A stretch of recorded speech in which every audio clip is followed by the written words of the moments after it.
That happens a lot. I'm not there though. There you go, man. I'm usually trying to ignore the tears and masturbate. What? Sorry, what? Yeah.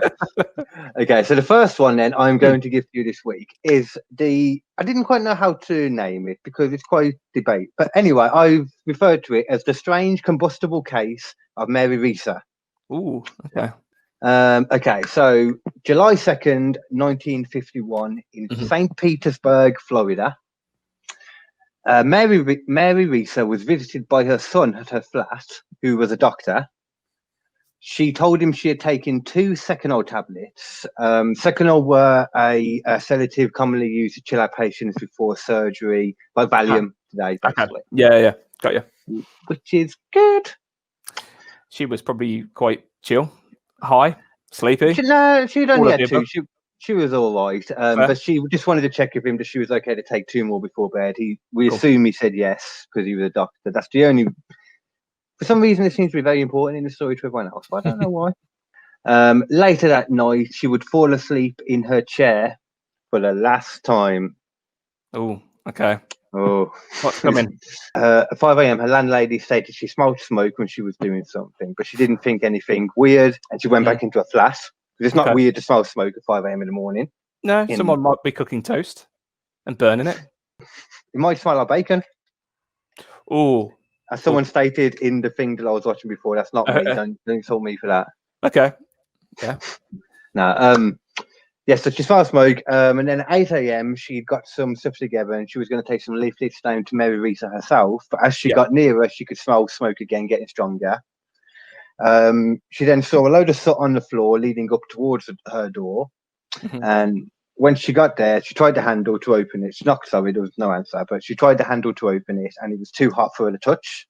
It was just red hot. So she got, enlisted the help of nearby house decorators to manage to gain access into the room. When you said the handle was too hot to touch, all I could think about was Home Alone. Yeah. All I could think about it was just like someone burning like the imprint of a letter onto their hand and just screaming at the top of their lungs, and then going really high pitched like the weepy voice killer. I was wondering that if she burned her hand. I didn't make any point about that. I wanted to know how, like, when they said that, but I'm assuming not, because after this anyway, she went in there with the decorators. Yeah, and they walked in, and just what they saw was just made no sense to them or to anyone after, or to any. Just it makes no sense what was in that room at all. Okay, so first of all, then after they went in there, they saw the stuff, and then they called firemen, they came down, saw the stuff, police too, etc. What they discovered in there were, first of all, the cremated remains of Mary Reeser. So she was in that chair. Her in the chair were essentially a pile of ash now. But her skull was sat in the middle of it still, shrunken down to the size of a small cup. What?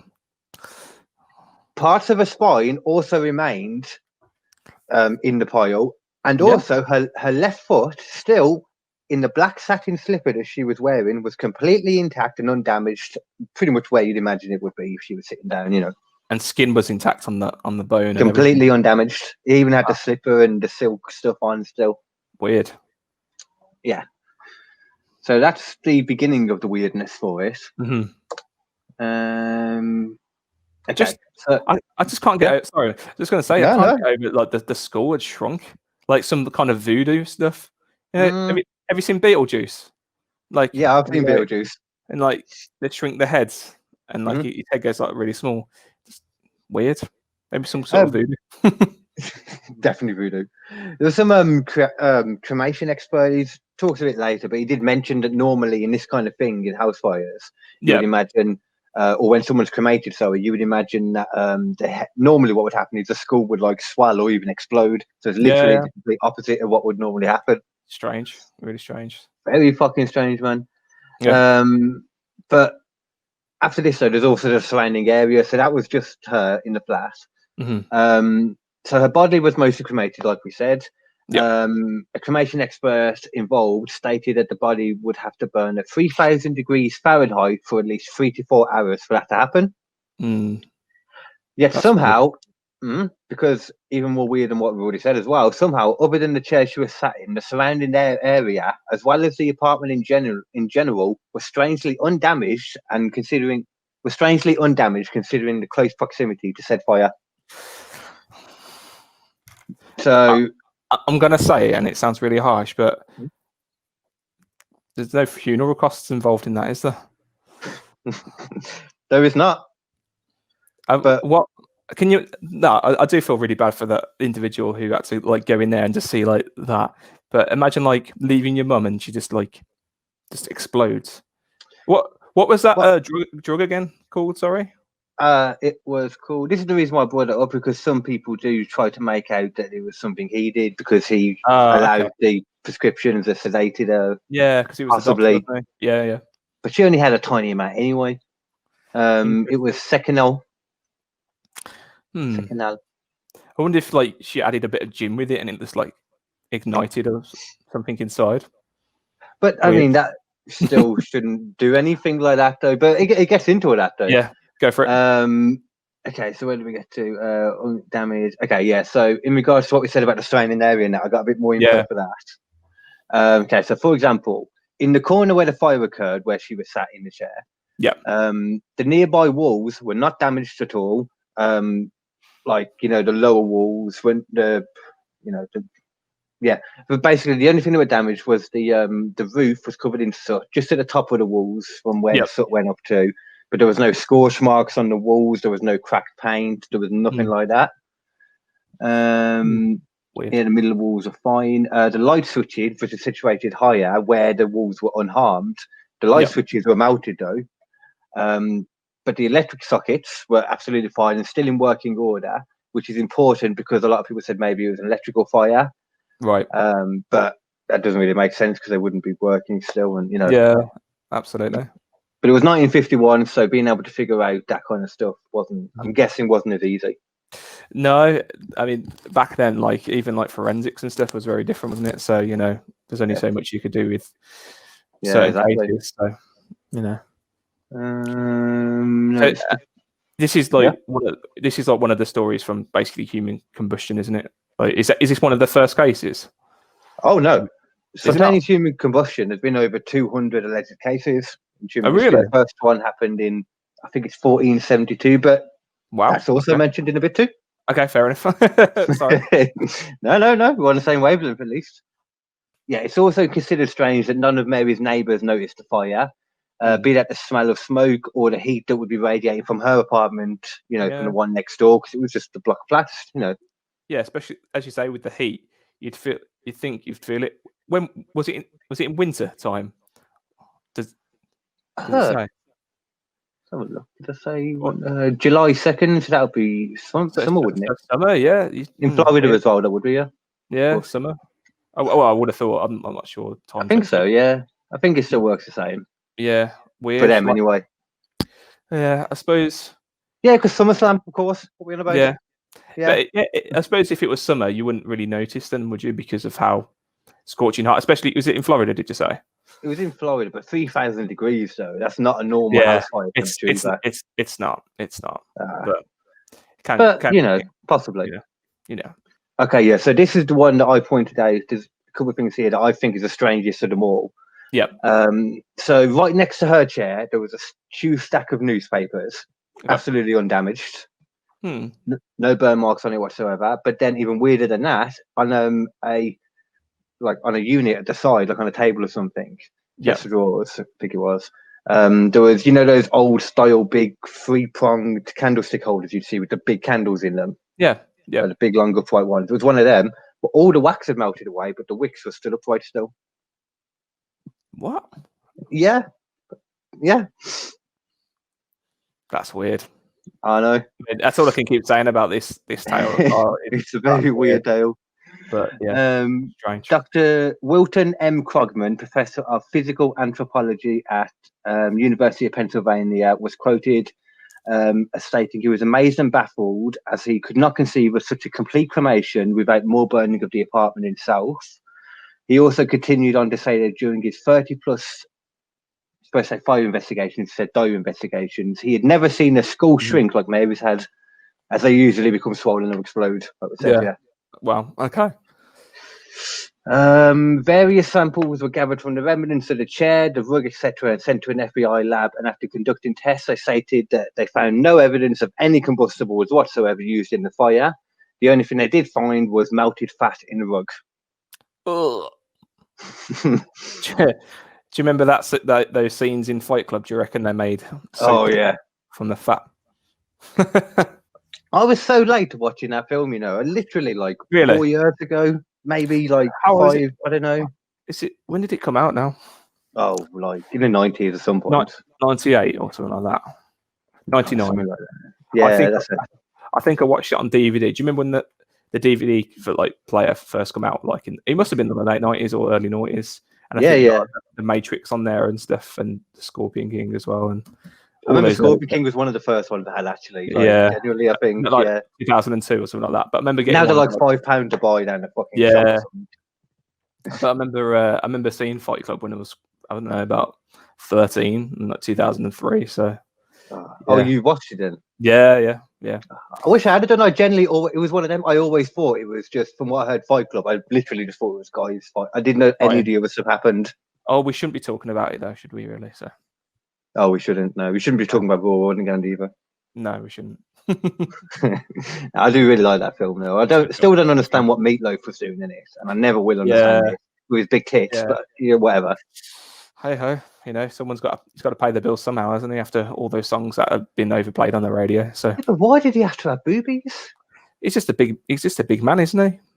No, he had like overgrowing boobies from having steroids or something. Remember? I think it was just like a bit of humor added to the serious film. Humor. Yeah. Anyway. Because the cause of the fire. Yes.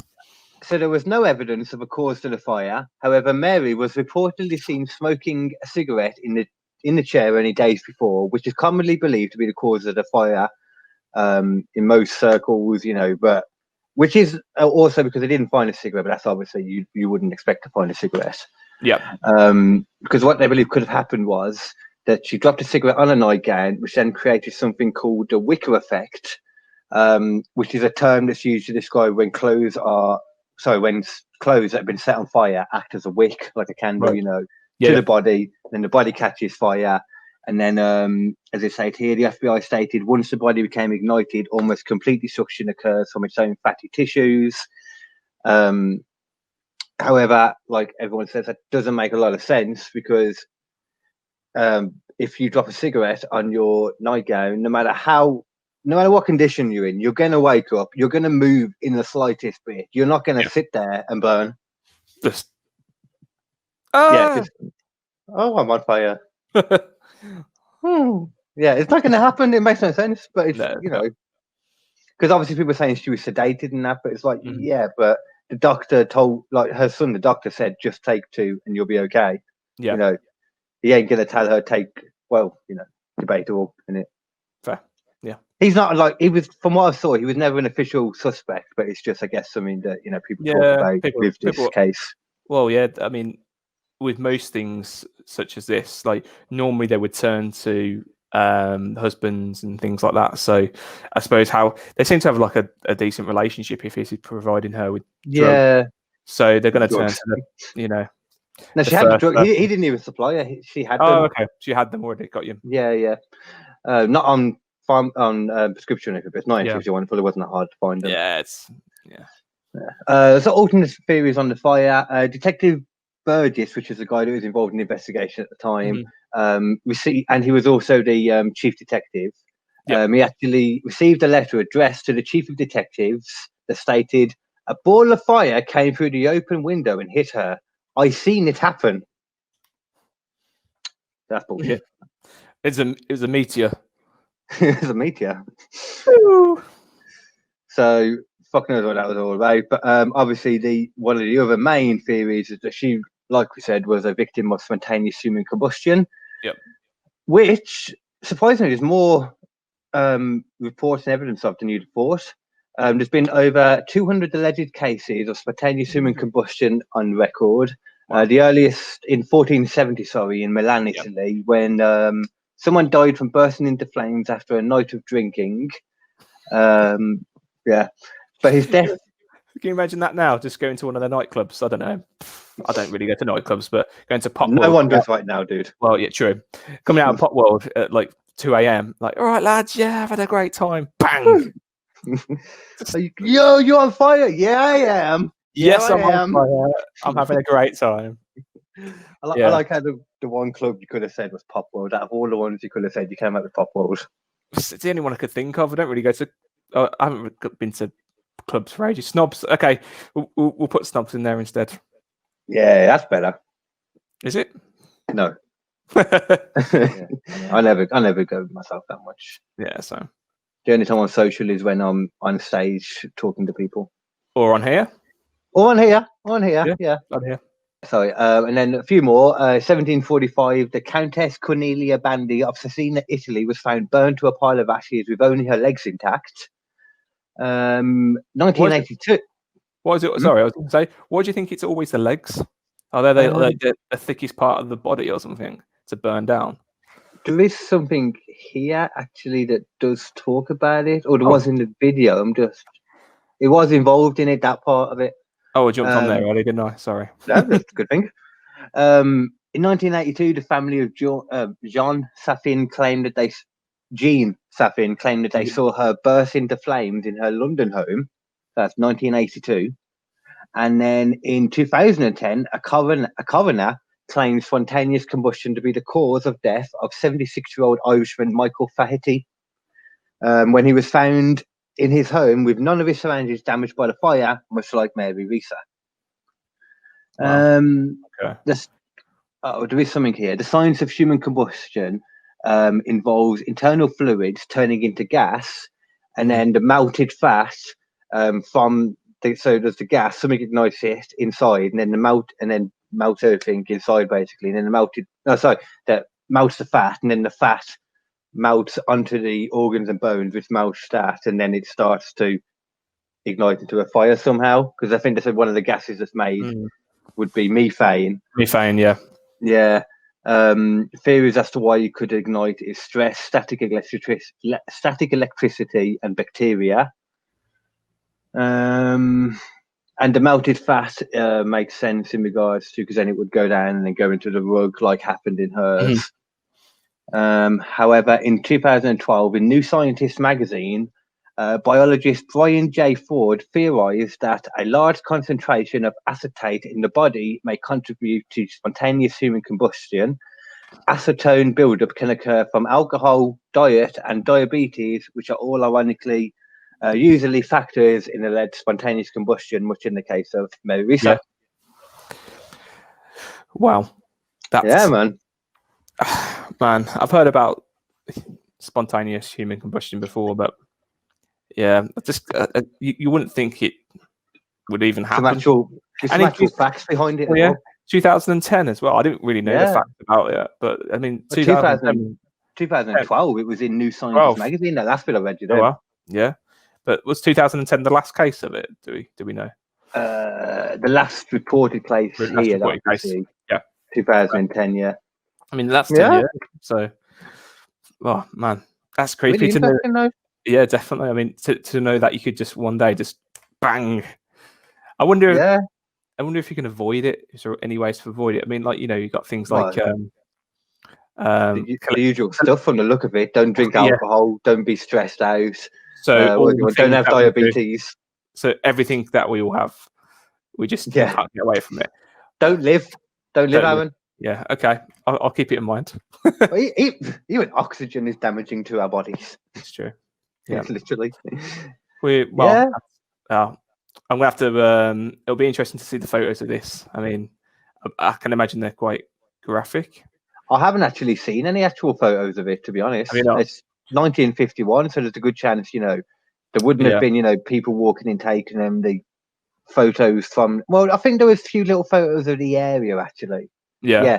There's photos of the surrounding area, but there's no photos in regard. You don't see the foot. Oh, okay. I haven't seen the photo of the foot. Might have to look at that, and I'll put like a disclaimer on the old Instagram post if we find anything interesting. Oh yeah. I mean, sure there must be. I mean, I did find it for my quiz before. I did find a sex toy that was a dismembered foot with a vagina in the bottom, and there's one with the vagina on the bloody nubby bit too. So we can use that if not. Just create our own version of it, yeah. Yeah, we might as well. Hello, Internet. You're listening to the In Your House Comedy Podcast with Kd and Kersey. Now hold on to your butts. Keep your arms and legs inside the podcast at all times. Prepare to have an autographical orgasm in 3, 2, 1.